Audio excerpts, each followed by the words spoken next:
Tout le monde? Donc oui, on va effectivement parler de cruche. Et je ne sais pas pourquoi en français ce mot-là nous fait rire. Un pasteur avait déjà dit une fois, c'était une blague, en disant qu'elle avait laissé sa cruche. Il a parlé de son mari, mais non, c'était pas ça. Non, sérieusement. Donc, on revient, on est rendu à la séance 48, dimanche 23 mars 2025.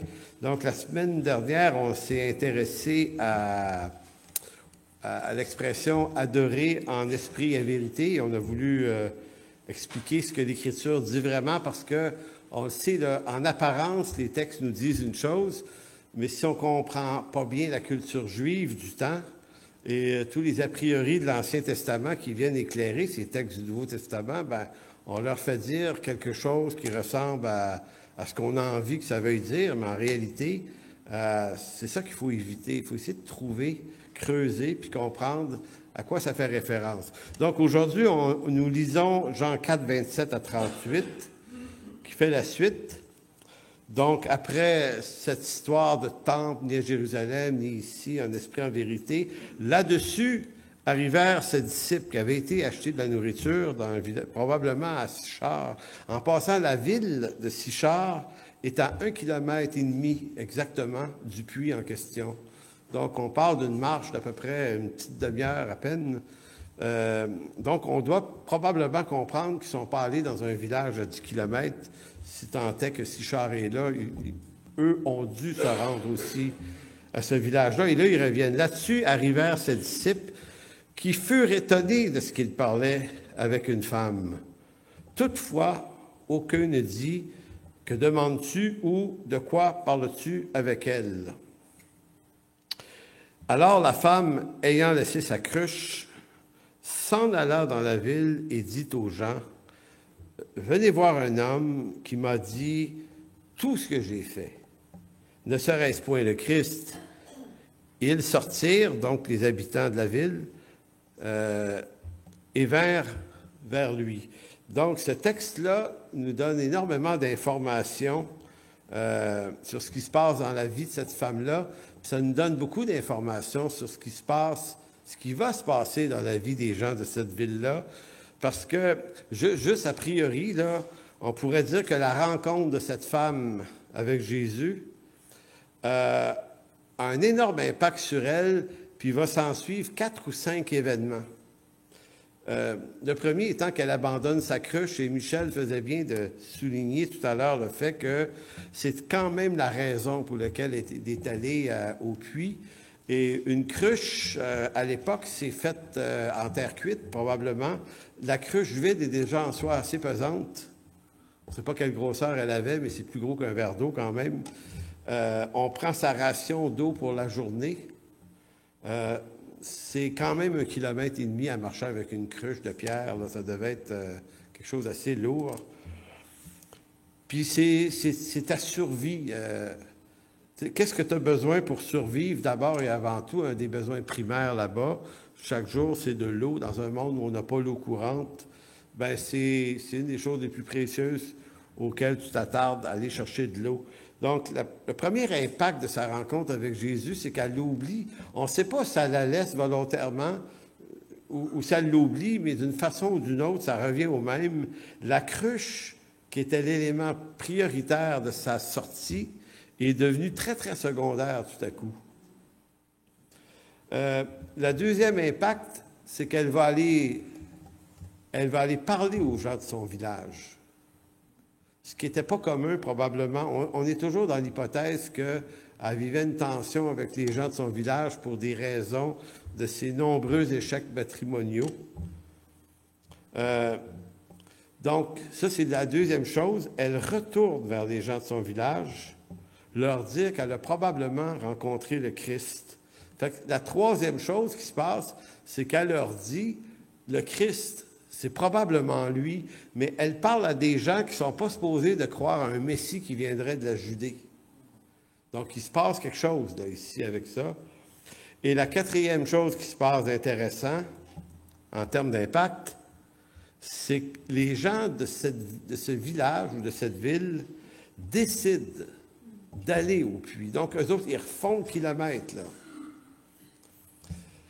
Si tant est qu'on pense que cette femme était méprisée par les gens de son village, il faut reconnaître que la façon qu'elle revient et ce qui semble y avoir de différent dans sa vie, c'est suffisamment fort pour qu'eux oublient ce qu'ils pensent d'elle. C'est ça qui est en train probablement de se passer. C'est pour ça que cette histoire-là est probablement une des histoires les plus parfaites et les plus complètes qui nous raconte ce que c'est une conversion à Jésus-Christ. Qu'est-ce que ça a comme impact? Vous savez, cette femme, ce matin-là, elle n'avait pas décidé de dire « Moi, je veux rencontrer le Seigneur aujourd'hui ». Elle n'a pas essayé de trouver le Seigneur. Elle a été trouvée par le Seigneur. Et ça résume souvent assez bien l'histoire de nos propres conversions. Les chemins par lesquels Dieu nous a fait passer dans nos vies, qui fait qu'à un moment donné, le Seigneur se trouve là sur notre route, dans nos cas, à travers quelqu'un qui nous témoigne, qui lui-ci a été rencontré sur son chemin par quelqu'un. Donc, c'est intéressant de voir que Jésus n'a pas passé à cet endroit-là par hasard, mais on parle ici d'un rendez-vous divin, comme me disait un jour un frère au Saguenay qui disait « Avec Dieu, il n'existe pas de coïncidence, il existe juste des dieu-cidences ». Des situations qui, à la vue de l'homme, pourraient relever du hasard, mais qui, selon le plan souverain de Dieu, selon son dessein, c'est jamais, jamais, jamais des hasards. Donc, Dieu a des chemins tout tracés, hein? Tout tracés. Puis on se retrouve un jour, puis quelqu'un nous parle de Jésus-Christ. Moi, dans mon cas, c'était Gaétan Leduc, un ami d'enfance, qu'un jour s'est tourné vers Jésus-Christ. Puis, il est venu mettre ça sur mon chemin, là. Puis, vous pourriez raconter des histoires très, très semblables, comment Dieu intervient dans la vie des hommes. Donc, ce jour-là, il y a une porte qui s'est ouverte devant cette femme. Une porte derrière laquelle se trouvent des richesses. Et là, je vous fais tourner dans Jean chapitre 10, verset 9. C'est comme si la discussion entre cette femme et Jésus l'amène à voir qu'il y a là avec lui quelque chose qui est plus grand que sa cruche. Des verts pâturages. Et l'Évangile de Jean revient là-dessus en disant « Je suis la porte », Jean 10, verset 9. « Si quelqu'un entre par moi, il sera sauvé. Il entrera, il sortira, il trouvera des pâturages.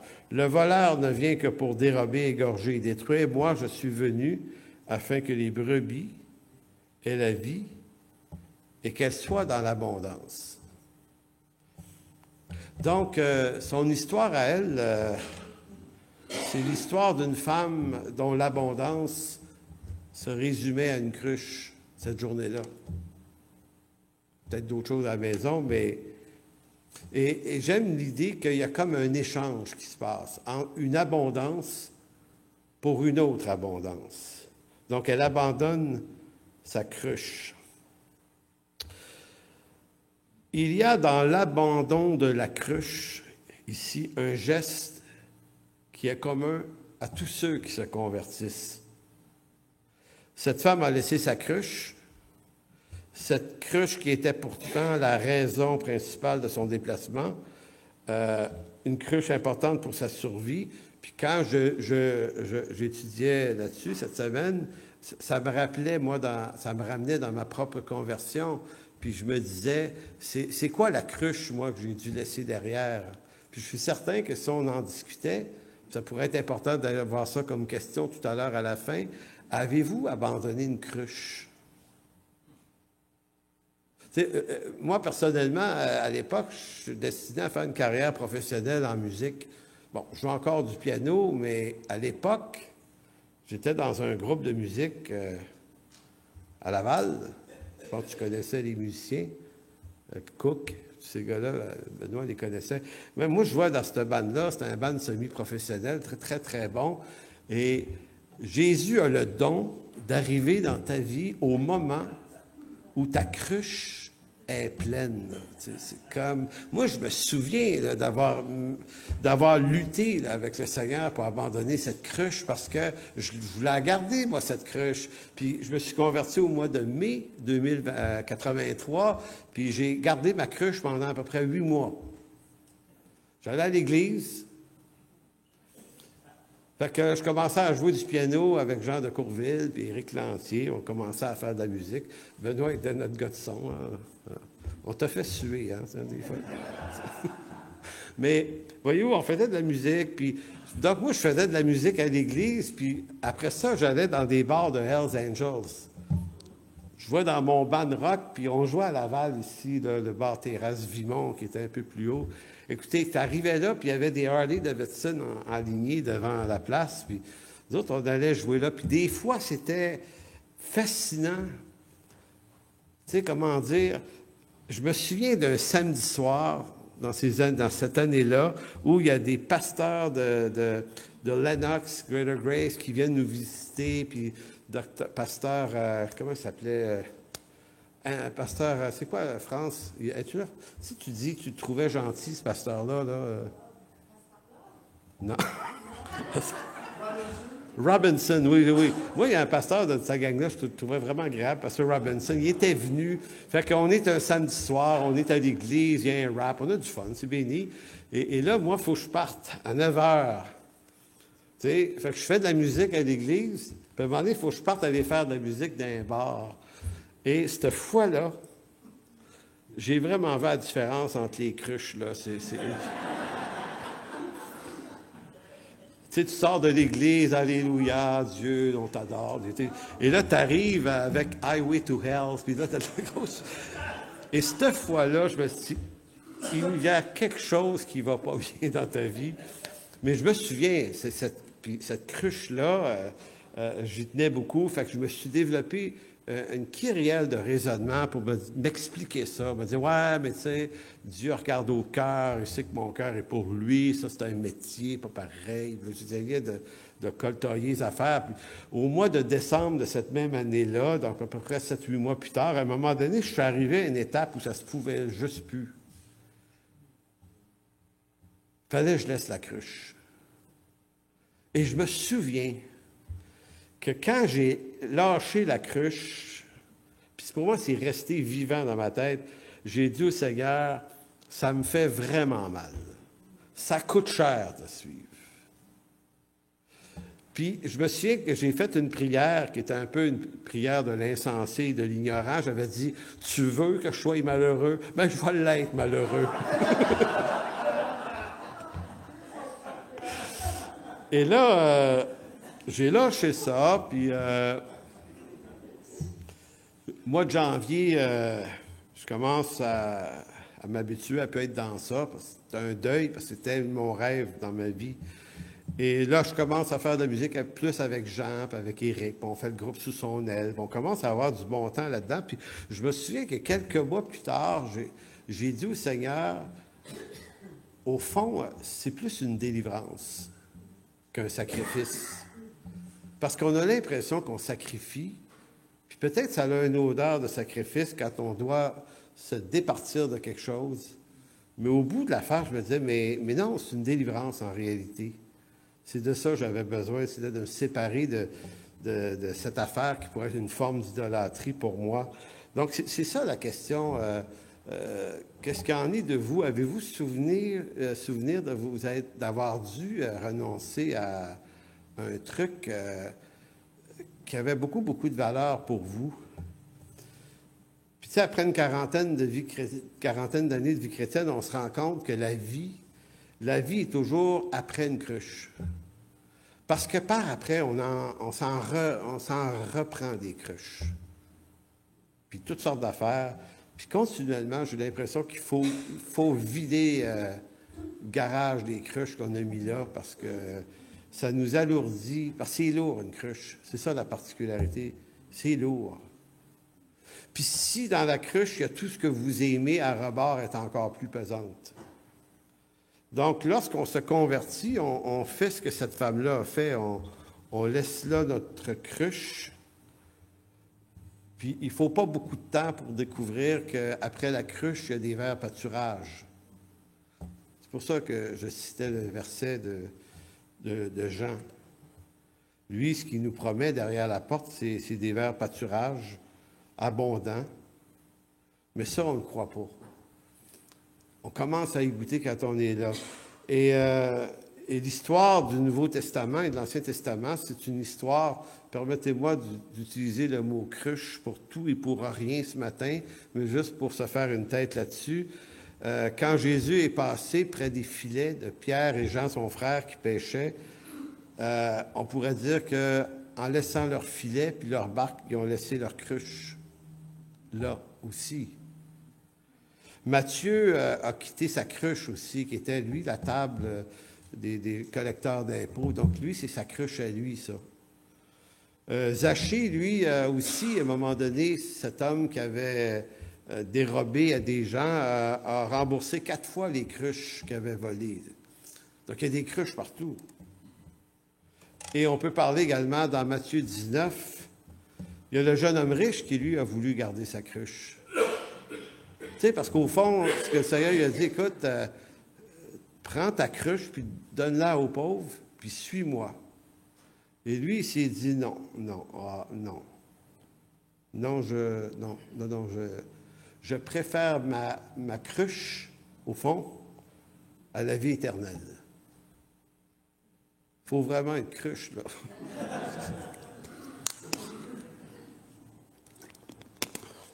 Donc,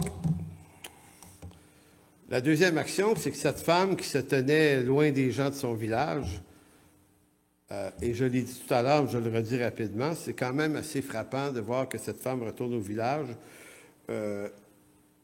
Probablement, en fait, c'est comme si elle revenait vers son village après cette rencontre, après avoir laissé sa cruche, puis elle revient comme décomplexée. Décomplexée. Moi, ça m'étonne, ça m'inspire, ça... Tu sais, elle revient, elle entre dans le village, j'imagine qu'elle parle fort, puis elle dit « Venez voir celui qui m'a dit tout ce que j'ai fait ». C'est quand même pas rien, lancer une phrase comme ça, parce que ils savent, eux autres, qu'est-ce qu'elle a fait. Jésus le sait aussi, c'est des échecs à répétition. Ça verse dans l'opprobre, ça verse dans la honte, l'échec, à tout manquer sa vie. C'est une femme à homme. On ne sait pas, on peut imaginer toutes sortes de choses à son sujet. Mais c'est comme si elle est décomplexée. Elle retourne vers ceux qui la rejettent, comme sans pudeur, sans crainte. Parce que c'est comme si l'expérience de sa rencontre avec Jésus dépasse toutes les cruches de ses échecs. C'est un effet plus fort. Donc, c'est ça le deuxième effet. Mais moi, ça m'étonne. Quelqu'un qui... T'es tellement sauvé que ton passé te fait plus honte, même s'il est honteux, parce que Christ a payé. C'est pas juste être délivré de tes fautes, parce que c'est ce que Christ fait à la croix. On reçoit de lui le pardon, le rachat des fautes. Mais il y a plus que ça. Il y a être délivré de l'effet de tout ça. Tu sais, l'effet émotionnel, les effets destructeurs d'un passé qui a été très, très complexe. Et c'est vraiment béni de pouvoir se rendre là avec le Seigneur et dire, écoute, même ça aussi, ça fait plus partie de ma vie. J'ai même pas honte de dire que oui, c'est moi ça. C'était moi. Troisième effet, c'est que elle dit, ne serait-ce pas le Christ? C'est pas juste, il m'a dit tout ce que j'ai fait. Donc, venez le voir, c'est un 10 heures de bonne aventure, il est capable de vous expliquer votre vie, parce que ça aussi, ça existe. Des gens qui vont vous lire les lignes de la main, du tarot, des cartes. Mais c'est pas comme ça qu'elle présente. Mais c'est quand même intéressant, ça attire du monde, ça, ces affaires-là. Mais elle dit, venez voir, il m'a dit, tout ce que j'ai fait, ne serait-ce pas le Christ. Donc, on est dans une autre catégorie. Paul aussi, en fait, j'allais oublier de vous lire un texte dans Luc 19, 10. Ce que l'histoire de la femme a comme corollaire avec l'histoire de Zachée, c'est qu'elle correspond exactement à la théologie du salut.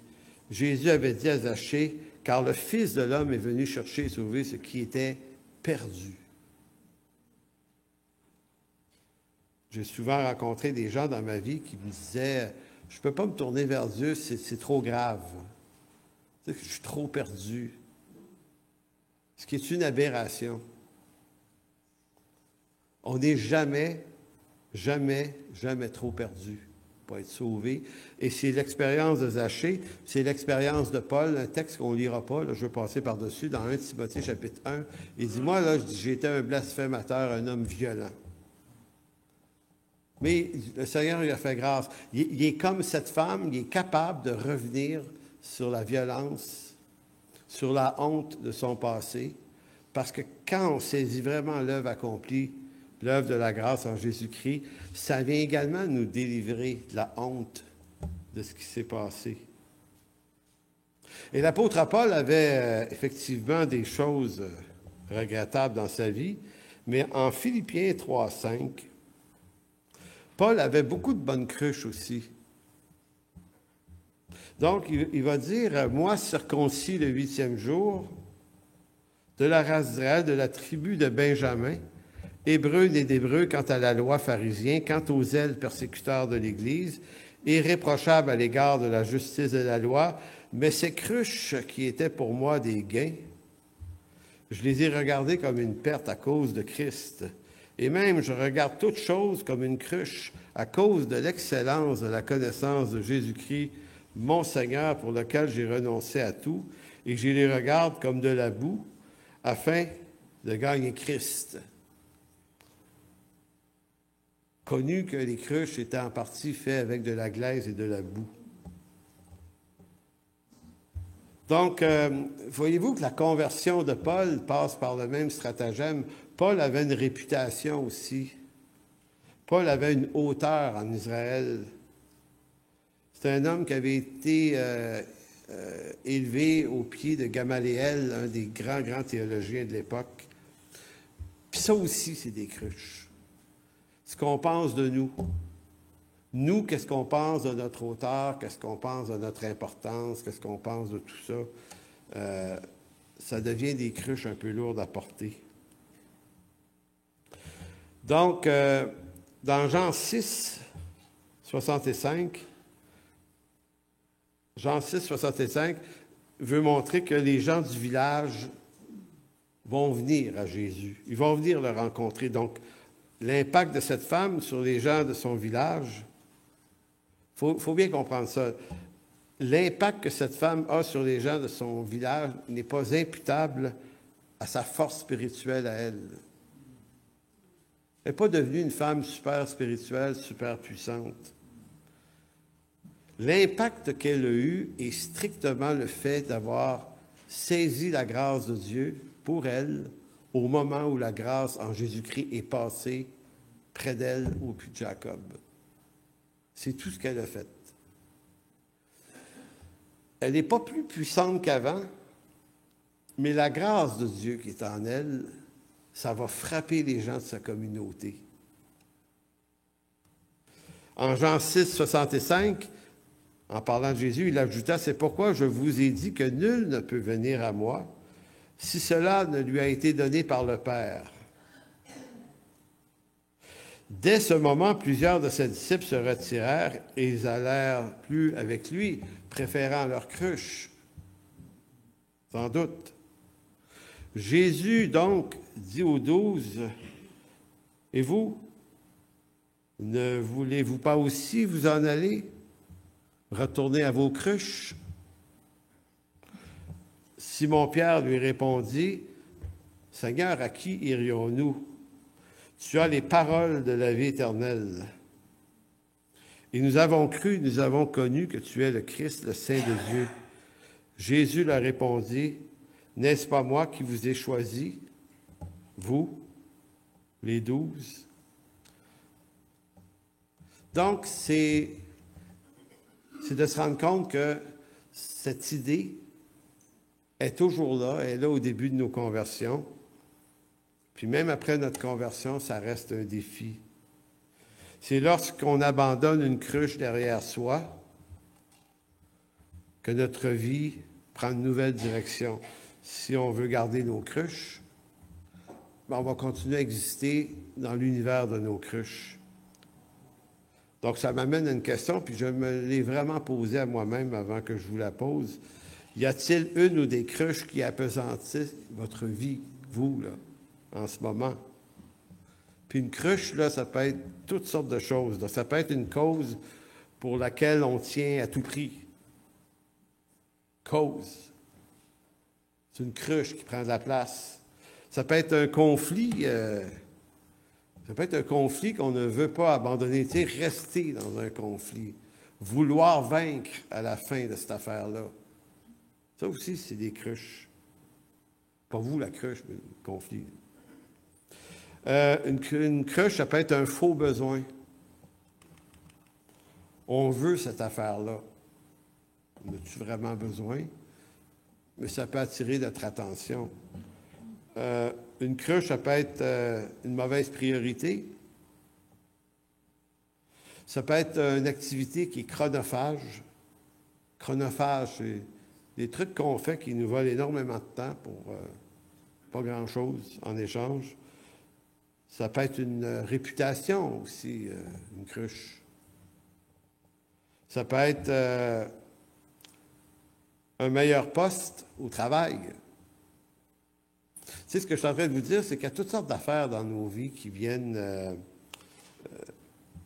on tient à quelque chose, puis ça devient cette affaire-là. Ça devient la cruche du moment, puis cette cruche-là nous rend aveugles de tout ce que Dieu est en train de faire. Ça nous fait perdre notre paix, nous fait perdre notre joie, parce qu'on gosse sur cette cruche.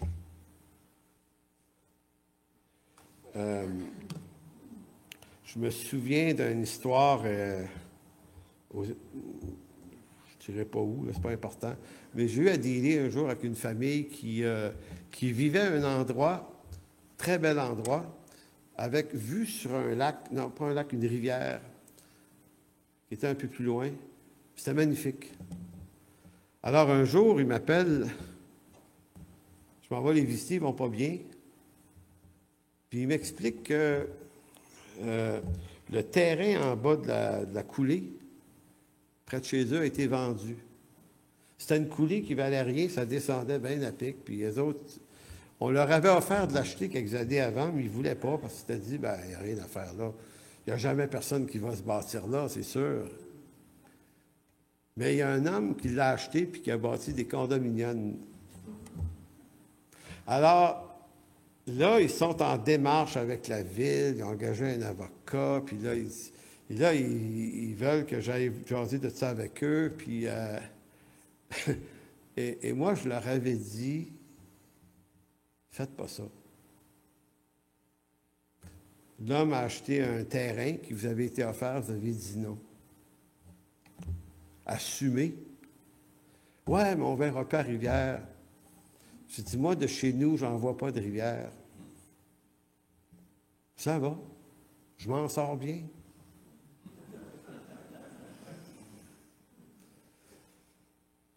C'est ça, des cruches. C'est des affaires auxquelles on donne énormément d'importance. Pas lâcher le morceau. Ça peut être un conflit au travail, ça peut être un conflit en famille, ça peut être un conflit avec des voisins, ça peut être nommer n'importe quelle affaire qui vient occuper vos pensées, vous préoccuper tout le temps, puis finalement, c'est toi qui reçois la facture qui est ta paix, et puis là. C'est juste comme si je voudrais nous laisser comme message que ça vaut la peine de réfléchir à savoir s'il n'y a pas des cruches là, qui sont là, qui alourdissent notre présent. Puis peut-être qu'on aurait juste à lâcher prise, de dire, regarde, Seigneur, je te donne la cruche ou je la laisse en arrière, puis on m'a arrêté de me battre parce que je suis en train de me faire voler mon âme. À cet égard, il y a plein d'exemples dans l'Ancien Testament, j'en ai pris juste 2. Je ne vous ferai pas tourner dans ces textes-là, mais en Genèse chapitre 13, vous avez Abraham qui a un litige avec Lot, son neveu, au sujet des troupeaux. Ils sont tous les deux propriétaires d'immenses troupeaux. Et puis la plaine qui va vers Gomorrhe, ouais, et à l'époque, avant que ça devienne ce que c'est devenu, là, l'explosion qu'il y a eu là, le jugement de Dieu, c'est une plaine fertile. Et Abraham a l'intelligence de dire à Lot, écoute, on est parents, puis c'est pas vrai qu'on va chicaner pour ça. Fait que choisis. Choisis ta cruche. Moi, je vais prendre l'autre qui reste. C'est béni, mais c'est dur de faire ça. Le fils d'Abraham, Isaac, en Genèse 26, a un contentieux assez semblable. Lui, c'est avec lui aussi, c'est une histoire de troupeau. Fait que lui a creusé des puits pour faire boire ses troupeaux. Puis à un moment donné, il y a, je pense que c'est des gens le groupe de guérards qui s'appelait, qui viennent le voir, et disent, ah ouais, mais garde, l'eau sur ci, c'est à nous autres. C'est sur notre terrain, ça. Fait qu'Isaac va un peu plus loin, puis il creuse un autre puits. C'est ça qu'il a fait. Parce que de l'eau sous terre, il y en a partout. Il s'est fait enlever le deuxième puits aussi. Je pense que ça arrive 2 ou 3 fois, je ne me souviens plus du nombre. Mais il va aller creuser des puits plus loin, jusqu'au moment où il creuse un puits, une place, puis il dit, dans Genèse 26, et là, il n'y a plus personne qui est venu le déranger. Puis il s'est dit, ben c'est ici que ça va se passer, ma vie. Fait qu'il y a une sagesse dans ça à ne pas garder la main sur des choses qu'on devrait laisser être échappées. Parce qu'en laissant échapper la chose, on laisse échapper une colère, une frustration, on laisse échapper un orgueil, on laisse échapper des trucs. Et Jésus disait dans Matthieu 6, 40, « Si quelqu'un veut plaider contre toi et prendre ta tunique, laisse-lui aussi, ou encore ton manteau. Si quelqu'un veut te forcer à faire 1 000, fais-en 2 avec lui. » Dieu donne à celui qui te demande et ne te détourne pas de celui qui veut t'emprunter. Avant d'aller à la conclusion, je vais raconter une anecdote que j'ai racontée hier soir justement à des amis qui étaient venus souper chez nous, France et moi, puis Arthur, mon chum Arthur. Puis je ne sais pas comment est-ce qu'on est venu sur la discussion, mais on s'est mis à parler d'un de nos voisins qu'on avait au Saguenay. Fait que nous, on avait presque tous des Tremblay, là, c'était pas une joke. Il y avait un monsieur Tremblay à droite, il y avait un monsieur Tremblay à gauche. Et puis, bref, celui à gauche, c'était un homme au caractère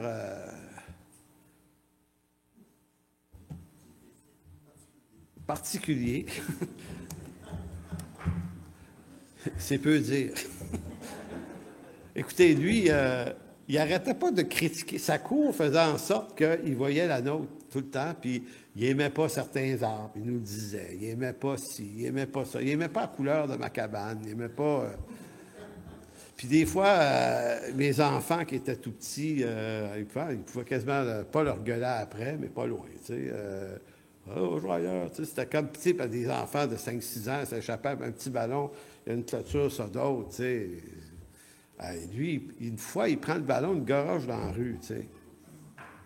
C'est un monsieur-là, là, lui.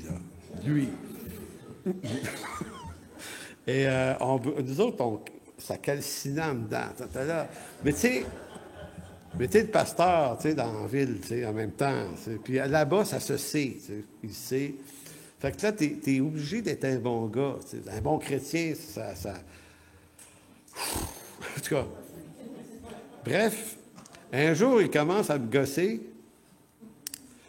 parce que moi, j'avais un mur de béton de ma maison, le salage, qui donnait vue à son terrain.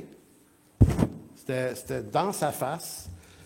Puis ce mur-là, c'était un mur à peu près 4-5 pieds de haut. La brique commençait après.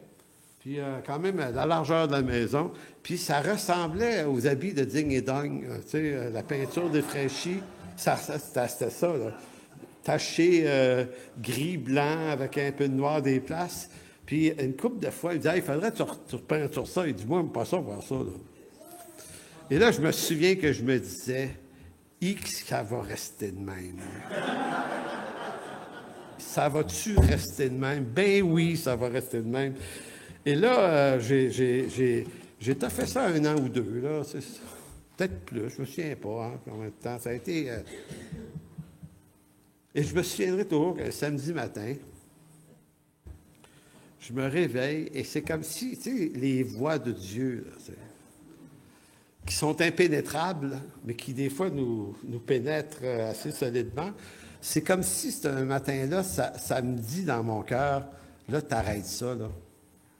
T'arrêtes ça, ici, à matin. Tu vas aller à la quincaillerie, tu vas aller acheter le tanner, tu vas gratter ça, puis tu vas le peinturer le mur. C'est ça. Lâche le morceau. Et là, tu te dis, ah! Seigneur, je vais doubler mon offrande cette semaine. Je m'en souviens, là, tu sais, parce que c'est des moments qu'on n'oublie pas. Et là, je me souviens, puis tu te souviens, France, ce matin, je me suis levé, je compte ça à France, elle dit, ah ouais, OK. Puis je me souviens pas ce que tu m'as dit. Tu m'as-tu dit, ouais, vas-y ou non? Tu t'en souviens pas, hein? En tout cas, fait que j'ai fait ça. Je suis allé acheter ce qu'il faut, j'ai gratté le mur, j'ai tout nettoyé, et je l'ai repeint. Et vous savez, dans l'après-midi, il sort puis il me voit faire ça. Puis il était ému. J'étais comme moi-même un peu saisi. Il est venu me voir puis il m'a dit « Hey, merci ». Il dit « Merci de le faire ». Il dit « J'apprécie beaucoup ». Puis là, c'est là que tu dis « OK, c'est ça. C'est ça le vrai combat. » Tu sais, tu fais ce que tu dois faire. Tu essaies de rechercher la paix avec tous. Autant que ça dépend de toi. Des fois, ce n'est pas possible. Dans ce temps-là, va ailleurs, c'est tout. Mais il faut les quitter, ces zones-là. Ces zones de combat qui... On n'a rien à gagner sinon des troubles dans nos cœurs puis la perte de notre paix. C'est tout ce qu'on a à perdre. Et je terminerai en conclusion en vous lisant le texte de Jean 4, versets 39 à 42, qui fait suite à ce qu'on vient de lire. Plusieurs Samaritains de cette ville crurent en Jésus à cause de cette déclaration formelle de la femme. Il m'a dit tout ce que j'ai fait. Tu sais, peut-être qu'avant ça, elle s'en défendait d'avoir fait ça. Tu sais, il l'accusait d'avoir été comme ça. Puis elle dit, ah non, pas de pire que ça. Puis vous autres, toi, là, puis tu sais, bon. Mais là, elle n'est plus dans la défensive, elle est comme dans l'affirmation. Oui, j'ai fait ça. Il me l'a dit, et ça doit être le Christ. Aussi, quand les Samaritains vinrent le trouver, ils le prièrent de rester auprès d'eux. Il y resta 2 jours. Un beaucoup plus grand nombre crurent à cause de sa parole. Et il disait à la femme, « Ce n'est plus à cause de ce que tu as dit que nous croyons, car nous l'avons entendu nous-mêmes et nous savons qu'il est vraiment le Sauveur du monde. » Amen. Alors, merci, Père, de bénir cette parole aujourd'hui dans nos cœurs. Seigneur, cette parole qui peut nous visiter différemment. Seigneur, chacun, on a nos combats, chacun, on a nos causes, chacun, on a nos cruches. Seigneur, puisses-tu faire une œuvre de parler à nos cœurs, parce que c'est pas tout qui doit être laissé en arrière. Il y a des choses qui sont importantes aussi, dont on s'occupe, parce qu'on est responsable aussi. Mais Seigneur, montre-nous ces cruches inutiles, celles qui nous volent, celles qui nous alourdissent inutilement dans notre marche. Merci, mon Dieu, parce que tout ce que tu fais dans ce domaine-là, c'est toujours pour notre délivrance et pour notre paix. Amen.